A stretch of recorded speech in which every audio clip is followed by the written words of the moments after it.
Hello everyone, welcome to our YouTube channel study with Sandeep sir. इस वीडियो में हम दीनदयाल उपाध्याय गोरखपुर विश्वविद्यालय के एमए सेकेंड सेमेस्टर के एजुकेशन के क्वेश्चन पेपर, जिसका शीर्षक है स्टैटिस्टिक्स इन एजुकेशन और जिसकी सब्जेक्ट कोड है EDU-MA 508 और जिसका पेपर आईडी है 3022 के क्वेश्चन पेपर के आंसर की को लेकर आए हैं।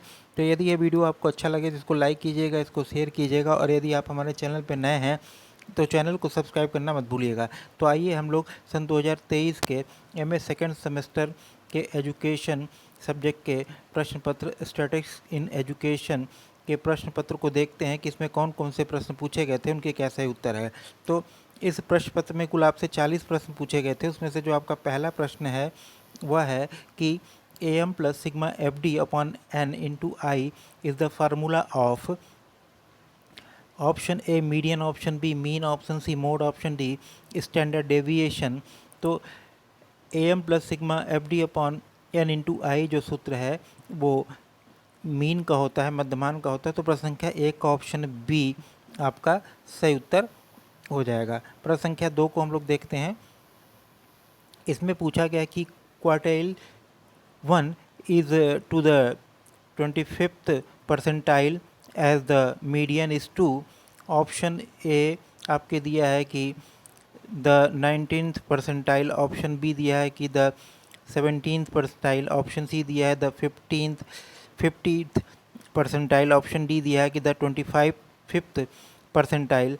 तो जो प्रश्न संख्या 2 में जो 4 ऑप्शन दिए गए उसमें से आपका जो सही उत्तर होगा ऑप्शन सी 50वें प्रतिशतांक से, द 50th परसेंटाइल। ऑप्शन जो है आपका सी, क्वेश्चन नंबर 2 का ऑप्शन सी आपका सही उत्तर होगा। क्वार्टाइल प्रथम का 25वें प्रतिशतांक का से वही संबंध है जो माध्यिका का 50वें प्रतिशतांक से है। प्रश्न संख्या 3 को हम लोग देख लेते हैं। इसमें आपसे पूछा गया है कि निम्नलिखित में कौन सा कथन सबसे अच्छा गणितीय माध्य है। Which of the following is the best mathematical mean. Option A geometrical mean, option B हरात्मक माध्य, ऑप्शन सी समांतर माध्य या अर्थमेटिक मीन, ऑप्शन डी जो है वो वर्गकर्णी या क्वाड्रेटिक मीन। तो प्रश्न संख्या 3 का जो सही उत्तर होगा ऑप्शन सी अर्थमेटिक मीन या समांतर माध्य। प्रश्न संख्या 3 का ऑप्शन सी आपका सही उत्तर हो जाएगा। प्रश्न संख्या 4 को हम लोग देख लेते हैं।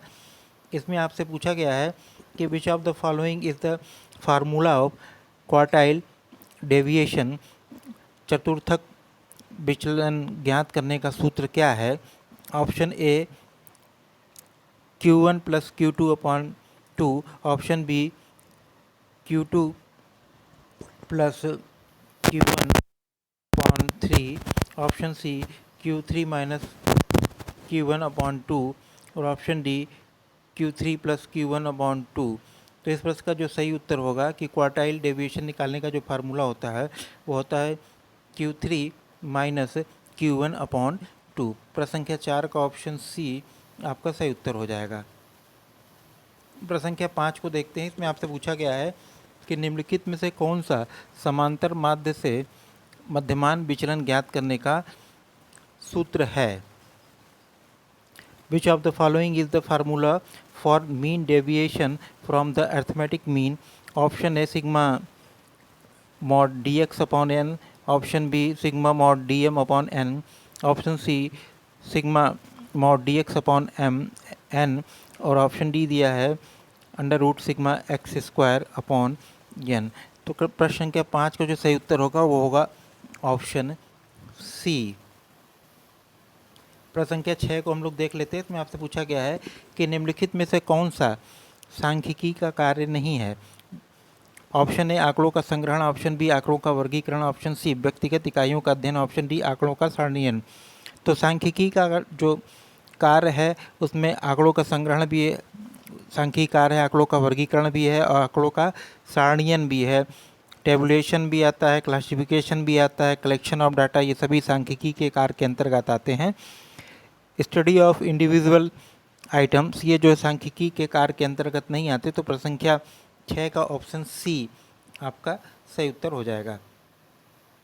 प्रश्न संख्या 7 को हम लोग देख लेते हैं। इसमें आपसे पूछा गया है कि फादर ऑफ स्टैटिस्टिक्स इज, सांख्यिकी के जनक है। ऑप्शन है GF ऑकेनवॉल, ऑप्शन बी AL बाउले, ऑप्शन सी जॉनसन और जैक्सन, ऑप्शन डी वेबस्टर। तो सांख्यिकी के जनक जो हैं वो GF ऑकेनवॉल हैं। तो प्रश्न संख्या 7 का ऑप्शन ए आपका सही उत्तर हो जाएगा। प्रश्न संख्या 8 को हम लोग देख लेते हैं। इसमें आपसे पूछा गया है कि किसने कहा है कि सांख्यिकी अनुमानों और संभाविताओं का विज्ञान है। Who said that statistics is the science of estimates and probabilities. Option A Bowley, option B Achenwall, option C Webster, option D Boddington. तो प्रश्न संख्या 8 का जो सही उत्तर होगा वो होगा ऑप्शन सी वेबस्टर। ये कथन जो है स्टेटमेंट वो वेबस्टर का है। तो प्रश्न संख्या 8 का ऑप्शन सी आपका सही उत्तर हो जाएगा। प्रश्न संख्या 9 को हम लोग देखते हैं। इसमें आपसे पूछा है कि किसने कहा है कि सांख्यिकी को सही अर्थ में औसतों का विज्ञान कहा जा सकता है। Who said that statistics may rightly be called the science of average. Option A Boddington, option B Bowley, option C Achenwall, option D Webster. तो प्रश्न संख्या 9 का जो सही उत्तर होगा वो होगा ऑप्शन बी।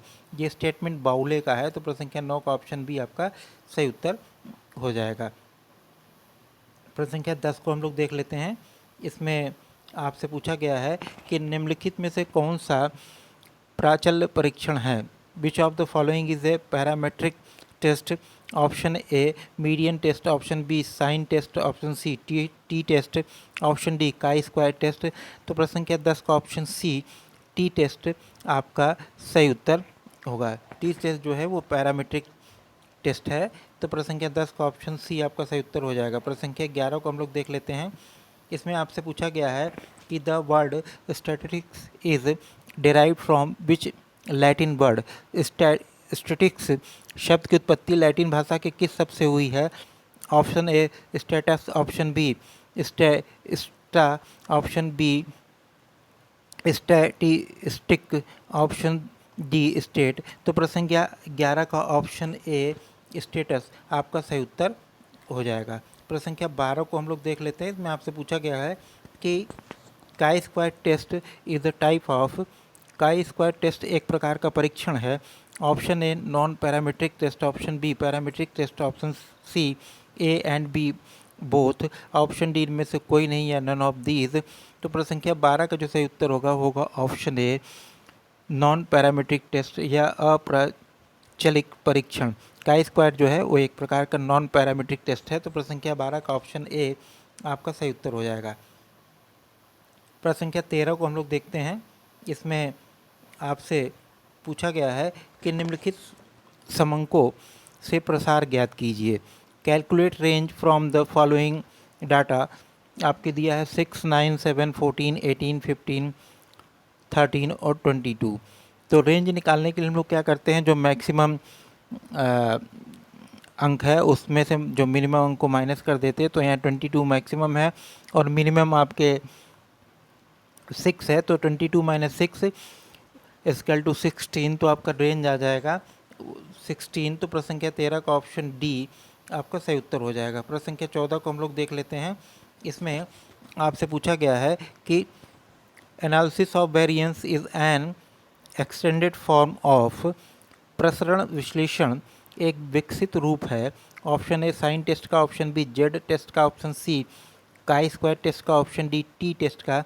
तो जो प्रसरण विश्लेषण होता है, एनालिसिस ऑफ वेरिएंस होता है, वो टी टेस्ट का विकसित रूप है। तो प्रश्न संख्या 14 को ऑप्शन डी आपका सही उत्तर हो जाएगा। प्रश्न संख्या 15 को हम लोग देख लेते हैं। इसमें आपसे पूछा गया है कि प्रसार का सही सूत्र है। The correct formula of range is. Option A highest score plus lowest score, option B highest score into lowest score, option C highest score minus lowest score, option D इनमें से कोई नहीं या नन ऑफ दीज। तो range का जो formula होता है highest score minus lowest score.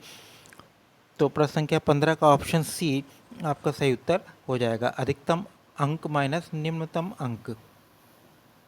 प्रश्न संख्या 16 को हम लोग देख लेते हैं। इसमें आपसे पूछा गया है कि निम्नलिखित में से कौन दो चरों के मध्य उच्च सहसंबंध को व्यक्त करता है। Which of the following represent the highest correlation between two variables. Option A -1, option B +1.25, option C +0.50, option D 0.00। तो दो वेरिएबल्स के बीच जो हाईएस्ट कोरिलेशन को व्यक्त करता है वो है ऑप्शन ए -1.00। प्रश्न संख्या 16 का ऑप्शन ए आपका सही उत्तर हो जाएगा। प्रश्न संख्या 17 को हम लोग देख लेते हैं। इसमें आपसे पूछा गया है कि कौन एक केंद्रीय प्रवृत्ति की माप नहीं है। Which one is not a measure of central tendency. Option A मध्यमान, ऑप्शन बी मध्यांक, ऑप्शन सी परास, ऑप्शन डी बहुलक। तो केंद्रीय प्रवृत्ति के जो माप नहीं है वो है रेंज या परास। मध्यमान, मध्यांक, बहुलक, मीन, मीडियन, मोड ये सेंट्रल टेंडेंसी की मापें हैं, पर जो रेंज वो नहीं है। तो प्रश्न संख्या 17 का ऑप्शन सी आपका सही उत्तर हो जाएगा। प्रश्न संख्या 18 को देखते हैं। इसमें आपसे पूछा गया है कि the sum of deviation from dash is always 0। Dash से विचलन का योग हमेशा शून्य होता है। ऑप्शन ए मध्यांक, ऑप्शन बी बहुलक, ऑप्शन सी मध्यमान, ऑप्शन डी उपयुक्त में से कोई नहीं। तो प्रश्न संख्या 18 का ऑप्शन सी आपका सही उत्तर होगा। मध्यमान से विचलन का योग हमेशा शून्य होगा। प्रश्न संख्या 18 का ऑप्शन सी आपका सही उत्तर हो जाएगा। प्रश्न संख्या 19 को हम लोग देख लेते हैं। इसमें आपसे पूछा गया है कि निम्नलिखित आंकड़ों का मध्यमान ज्ञात क्या होगा। What will be mean of the following data. तो प्रश्न संख्या 19 में जो आपके डाटा दिए हुए हैं कि 264954, इसका मीन आपको निकालना है। तो सारे जो नंबर्स दिए उनको आप ऐड कर लीजिए, यानी सिग्मा x/n ये फार्मूला होता है। तो सारे नंबर को ऐड करेंगे तो 30 आएगा। 30 अपॉन कितनी नंबर से 6, तो उसको 6 से डिवाइड कर देंगे तो आपका जो मीन मध्यमान आ जाएगा वो हो जाएगा 5। 30 डिवाइडेड बाई 6 इक्वल टू 5। तो प्रश्न संख्या 19 का ऑप्शन ए आपका सही उत्तर हो जाएगा। प्रश्न संख्या 20 को हम लोग देखते हैं। इसमें पूछा गया है मध्यमान m मध्यांक तथा बहुलांक के मध्य संबंध होता है। The empirical relation between mean, median and mode is. Option A mode equal to 3 median minus 2 mean. Option B mode equal to 2 median minus 3 mean. Option C mode equal to 2 median plus 3 mean. Option D mode -3 median plus 2 mean. तो जो आपका सही उत्तर होगा वो होगा option A mode equal to 3 median minus 2 mean. प्रश्न संख्या 20 का ऑप्शन ए आपका सही उत्तर हो जाएगा। प्रश्न संख्या 21 को देख लेते हैं। इसमें आपसे पूछा गया है कि निम्नलिखित में से कौन विचलनशीलता की माप है। Which of the following is measure of variability. Option A मानक विचलन स्टैंडर्ड डेविएशन, ऑप्शन बी मध्यमान विचलन mean deviation, option C range, option D उपयुक्त सभी। तो इस प्रश्न का जो सही उत्तर होगा वो होगा ऑप्शन डी मानक विचलन, मध्यमान विचलन और परास यानी स्टैंडर्ड डेविएशन, मीन डेविएशन और रेंज, ये तीनों जो है वो विचलनशीलता की माप है। तो प्रश्न संख्या 21 का ऑप्शन डी आपका सही उत्तर हो जाएगा। प्रश्न संख्या 22 को हम लोग देख लेते हैं। इसमें आपसे पूछा गया है कि निम्नलिखित में से कौन सहसंबंध का प्रकार है। Which of the following one types of correlation. Option A सकारात्मक या पॉजिटिव, ऑप्शन बी नकारात्मक या निगेटिव, ऑप्शन बी रेखीय या लीनियर, ऑप्शन डी उपयुक्त सभी। तो सहसंबंध के ये तीनों प्रकार होते हैं, सकारात्मक, नकारात्मक और रेखीय। तो प्रश्न संख्या 22 का ऑप्शन डी आपका सही उत्तर हो जाएगा। प्रश्न संख्या 23 को हम लोग देख लेते हैं। इसमें आपसे पूछा गया है कि what is the mode value for the data set 0, 3, 4, 5, 7, 7, 7, 7, 7, 8, 10, 10।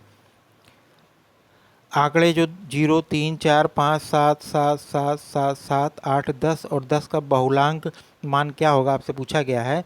तो इसमें सबसे ज़्यादा बार जो अंक आया होगा वही आपका बहुलांक होगा। तो आपको देखने से जो आंकड़े दिए हुए उसमें आप देख रहे हैं कि 7 की जो संख्या हो आपके सबसे अधिक बार 5 बार आई है, तो आपका इस बहुलांक होगा 7, यानी प्रश्न संख्या 23 का ऑप्शन बी आपका सही उत्तर हो जाएगा। प्रश्न संख्या 24 को हम लोग देख लेते हैं। इसमें आपसे पूछा गया है कौन सा एक विचलनशीलता की माप नहीं है?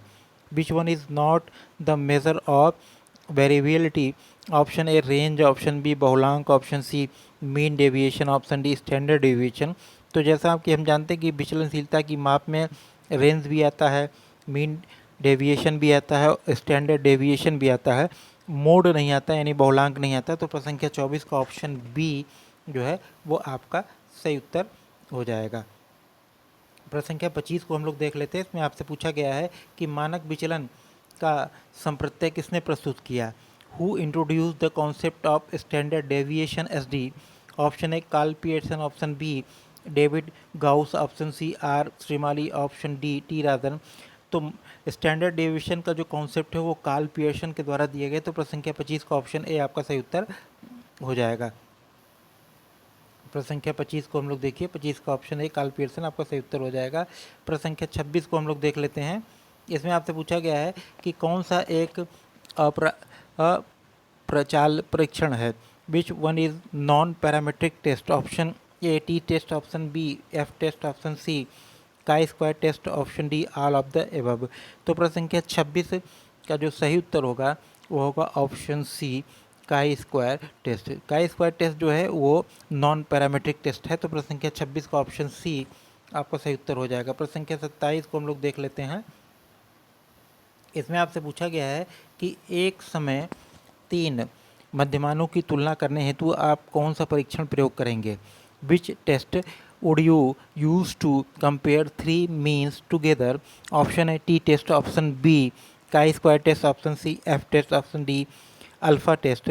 तो 3 मध्यमानों की तुलना करने के लिए जो हम लोग टी टेस्ट का प्रयोग करते हैं। तो प्रश्न संख्या 27 का ऑप्शन ए आपका सही उत्तर हो जाएगा। प्रश्न संख्या 28 को देख लेते हैं। इसमें आपसे पूछा गया है कि समान संभाव्यता वक्र NPC का एक दूसरा नाम है। Normal probability curve NPC is also known as. Option A Gaussian वक्र, ऑप्शन बी असमान वक्र, ऑप्शन सी पियर्सन वक्र, ऑप्शन डी स्केनेरियन वक्र।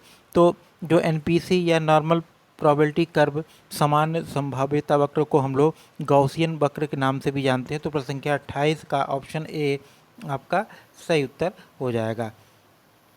प्रश्न संख्या 29 को हम लोग देख लेते हैं। इसमें आपसे पूछा गया है कि रेखीय सहसंबंध गुणांक की सीमा क्या होती है?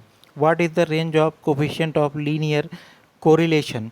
ऑप्शन ए 0 से 1, ऑप्शन बी -1 से +1, ऑप्शन सी 0 से 100, ऑप्शन सी डी -100 से +100।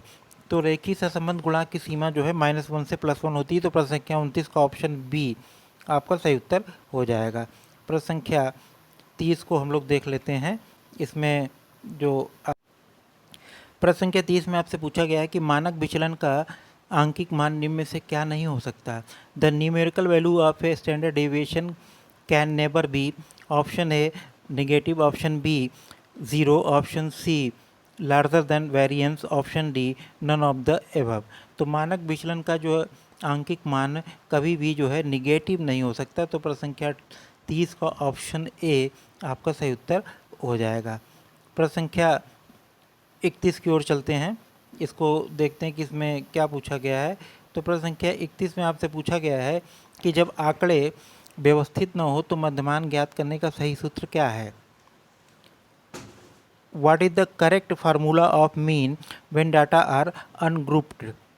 Option A m is equal to sigma x square upon n, option B m is equal to sigma x upon n square, option C m is equal to sigma x upon n, option D उपयुक्त में से कोई नहीं। तो प्रश्न संख्या 31 का option सी आपका सही उत्तर हो जाएगा। प्रश्न संख्या 32 को हम लोग देख लेते हैं। इसमें आपसे पूछा गया है कि शतांक किसी श्रृंखला को कितने बराबर भागों में बांटती है? In how many equal parts percentile divided A series? Option A 10 भाग, ऑप्शन बी 20 भाग, ऑप्शन सी 50 भाग, ऑप्शन डी 100 भाग। तो प्रश्न संख्या 32 का ऑप्शन डी 100 पार्ट्स या 100 भाग आपका सही उत्तर हो जाएगा। प्रश्न संख्या 32 के बाद हम लोग 33 को देखते हैं। इसमें आपसे पूछा गया है कि बहुलक बहुलांक किसी श्रृंखला के भीतर उस मान को प्रदर्शित करता है जो डैश बार आता है। ऑप्शन ए अधिकतम, ऑप्शन बी न्यूनतम, ऑप्शन सी शून्य, ऑप्शन डी अनंत। तो बहुलक किसी श्रृंखला के भीतर उस मान को प्रदर्शित करता है जो अधिकतम बार आता है। तो प्रश्न संख्या 33 का ऑप्शन ए आपका सही उत्तर हो जाएगा। प्रश्न संख्या 34 को हम लोग देख लेते हैं। इसमें आपसे पूछा गया है कि मध्यांक की गणना करने हेतु किसी श्रृंखला के सभी पदों को डैश में व्यवस्थित किया जाता है। The calculate the median all the item of a series have to be arrange in a oblique एन। ऑप्शन ए डिसेंडिंग ऑर्डर या अवरोही order, option B ascending order या आरोही ऑर्डर, ऑप्शन सी आरोही और अवरोही दोनों क्रम में, ऑप्शन डी उपयुक्त में से कोई नहीं। तो इस प्रश्न का जो सही उत्तर होगा वो होगा ऑप्शन सी असेंडिंग और डिसेंडिंग किसी भी क्रम में उसको जो है व्यवस्थित किया जाता है। तो प्रश्न संख्या 34 का ऑप्शन सी आपका सही उत्तर हो जाएगा। प्रश्न संख्या 35 को हम लोग देखते हैं कि the value of extreme item do not influence the average for. चरम पदों का मान डैश के औसत को प्रभावित नहीं करता। ऑप्शन ए मध्यमान, ऑप्शन बी मध्यांक, ऑप्शन सी बहुलांक, ऑप्शन डी उपर्युक्त में से कोई नहीं। तो प्रश्न संख्या 35 का जो सही उत्तर होगा वो होगा ऑप्शन बी मीडियन या मध्यांक। प्रश्न संख्या 36 को देखते हैं। इसमें आपसे पूछा गया है कि किस मापनी में निरपेक्ष शून्य पाया जाता है। In which scale absolute zero is found. Option A nominal scale, option B ordinal scale, option C interval scale, option D ratio scale. तो प्रश्न संख्या 36 का ऑप्शन बी ऑर्डिनल स्केल आपका सही उत्तर होगा। प्रश्न संख्या 37 को हम लोग देखते हैं। इसमें आपसे पूछा गया है कि निम्नलिखित में से कौन सा सूत्र सही है। ऑप्शन ए 3 मध्यांक माइनस 2 मध्यमान बराबर बहुलक, ऑप्शन बी 2 मध्यमान माइनस 3 मध्यांक बराबर बहुलक, ऑप्शन सी 3 मध्यमान माइनस 2 मध्यांक बराबर बहुलक, ऑप्शन डी 3 मध्यांक माइनस 3 मध्यमान बराबर बहुलक। तो इस प्रश्न का जो सही उत्तर होगा वो होगा ऑप्शन ए। प्रश्न संख्या 37 का ऑप्शन ए आपका सही उत्तर हो जाएगा। प्रश्न संख्या 38 को देख लेते हैं। इसमें आपसे पूछा गया है कि किसी सामान्य वितरण में मध्यमान +-1 मानक विचलन के मध्य मामलों का प्रतिशत होगा। In a normal distribution the percentage of cases between mean +-1 mean deviation would be. Option A 68.50, option B 68.26%, option C 86.64%, option D 95.44%। तो प्रश्न संख्या 38 का जो आपका सही उत्तर होगा वो होगा ऑप्शन बी 68.26% केसेज। प्रश्न संख्या 38 का ऑप्शन बी आपका सही उत्तर हो जाएगा। प्रश्न संख्या 39 को हम लोग देख लेते हैं। क्वेश्चन नंबर 39 में आपसे पूछा गया है कि calculate median from the following data 20, 50, 190, 520, 1210, 800, 340, 80 and 35। तो मीडियन निकालने के लिए जो है इसको हम देखते हैं कि इस जो सीरीज़ दी है उसमें कितने अंक हैं। तो ये चूँकि सम और विषम के आधार पे, तो इसका फार्मूला होगा कि मीडियन का n+1/2वां पद, तो इसको आप निकाल लेंगे तो इसका जो वैल्यू आएगा 190। प्रश्न संख्या 39 का ऑप्शन ए आपका सही उत्तर हो जाएगा। प्रश्न संख्या 40 को हम लोग देख लेते हैं, जो इस प्रश्न पत्र का अंतिम प्रश्न है। इसमें आपसे पूछा गया है कि विचलनशीलता की माप है। Measure of variability is. Option A median, option B correlation, option C quartile deviation, option D mode. तो प्रश्न संख्या 40 का जो या 40 का जो सही उत्तर होगा वो होगा ऑप्शन सी। प्रश्न संख्या 40 का ऑप्शन सी आपका सही उत्तर हो जाएगा, क्वार्टाइल डेविएशन। विचलनशीलता की जो माप ये चतुर्थांश विचलन है। तो प्रश्न संख्या 40 का ऑप्शन सी आपका सही उत्तर हो जाएगा। इस प्रकार जो MA सेकेंड सेमेस्टर एजुकेशन का ये प्रश्न पत्र था जिसमें 40 प्रश्न पूछे गए थे, उन सभी प्रश्नों के उत्तर आपको प्राप्त हो गए हैं। तो यदि यह वीडियो आपको अच्छा लगे तो इसको लाइक कीजिएगा, इसको शेयर कीजिएगा, और यदि आप हमारे चैनल पर नए हैं तो चैनल को सब्सक्राइब करना मत भूलिएगा। क्योंकि ये प्रश्न पत्र एक स्टूडेंट के द्वारा भेजा गया है जो बहुत ज़्यादा क्लियर नहीं है, तो पढ़ने में थोड़ा ये दिक्कत आ रही है मुझे। लेकिन फिर भी आपके पास यदि प्रश्न पत्र हो तो उसको भी आप अपने सामने रख लीजिएगा और उसको देख के आप इसको मैच कर सकते हैं। वैसे ये पढ़ा जा रहा है लेकिन थोड़ा धुंधला है, फिर भी ठीक है। बाकी अगर आप एजुकेशन सब्जेक्ट के आपका आपका एजुकेशन सब्जेक्ट है और आप इस विषय में अपने जो भी आपके प्रश्न पत्र हों उसके उत्तरों को जानना चाहते हों तो आप अवश्य जो है आप हमारे पास इसको भेजने का कष्ट करें ताकि उसको हम सॉल्व कर सकें, जिससे आपके साथ साथ अन्य विद्यार्थी इसका लाभ उठा सकें। धन्यवाद।